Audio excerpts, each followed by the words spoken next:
Hi, I'm David from AndroidPIT here at IFA 2018. The Huawei Mate 20 Lite is real. I have it in my hands, and in our hands-on review, we're going to give you all the pros and cons of this new device. We still have to wait till the autumn for the standard and pro versions, but for now, here's the Huawei Mate 20 Lite.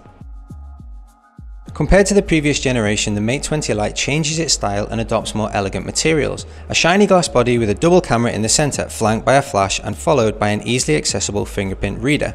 All this, except for the LED flash, is collected in a dedicated section with a striped theme on which you can read dual lens. Camera lens protrude from the body.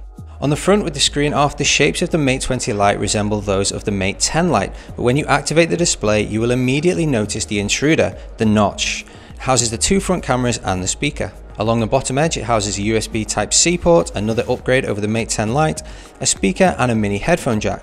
All the physical keys are located on the right side, power on and volume control. To the left is the housing for two SIM cards, or alternatively, SIM and microSD, which allows you to expand the internal memory from 64GB up to 256GB. Your phone should be comfortable enough in your hand, even if it's slippery, and the Mate 20 Lite is a nice phone. It can't be called original, but it has an elegant look.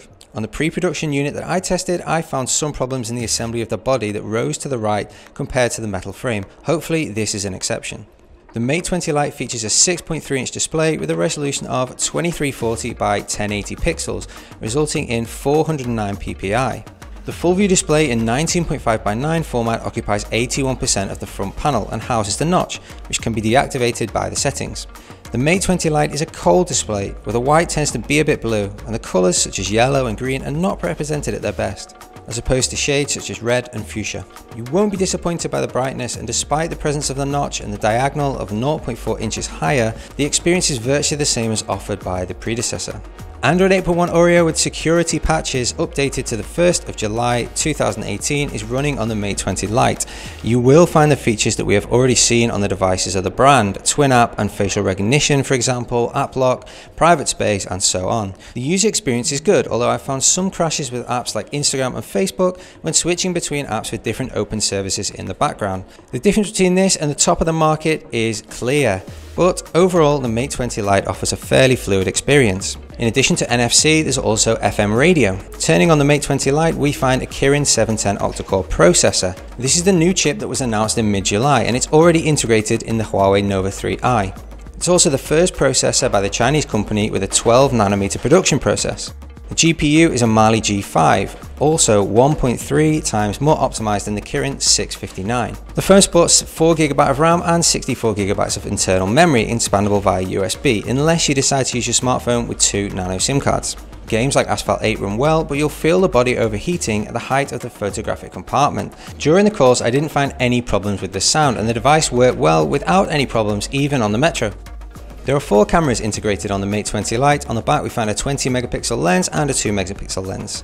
On the front there's a 24MP with another 2MP lens. Daytime shots are good, rich in detail and vividly covered. However, I was disappointed with the shots at night, both indoors and outdoors. The camera recognises frames, scenes and changes saturation, contrast and colour depending on the contact. Huawei introduced the AI button to disable the intervention of artificial intelligence, which is especially useful when photographing landscapes where the greens of the lawns or the blues of the sky are important. By selecting AR lenses, you can enjoy 3G Qmoji, the Huawei version of Animoji, effects, backgrounds, and my favourite 3D objects. The selfie camera also allows you to activate or not your AI and offers bokeh effect and manually adjustable beauty. The quality of the selfie is good, but here too the light makes a difference. For videos you can shoot full HD videos at 1080p up to 1920 by 1080 at 60 frames per second. The Huawei Mate 20 Lite integrates a battery of 3750 mAh and a charger that supports quick charging. It takes about 1 hour 15 minutes to bring a charge from 20% to 100%. Not bad. With non-intensive use, instant messaging, calls, video calls, Instagram, Facebook, some videos on YouTube, bit of Gmail, you can get up to 2 days out of this thing. If you use the device for long gaming sessions, video playback, or use the camera a lot, then of course battery is reduced, but you can easily get to the end of the day without any problems. So what is the Huawei Mate 20 Lite? Well, it's a good mid-range phone with some cool new features, especially the camera app. It's got NFC, dual SIM and expandable memory. However, Huawei still has some work to do with this, and I'm not convinced by the €399 price tag. With the Honor 10 and the Pocophone F1 in circulation, can the Huawei Mate 20 Lite compete in this market?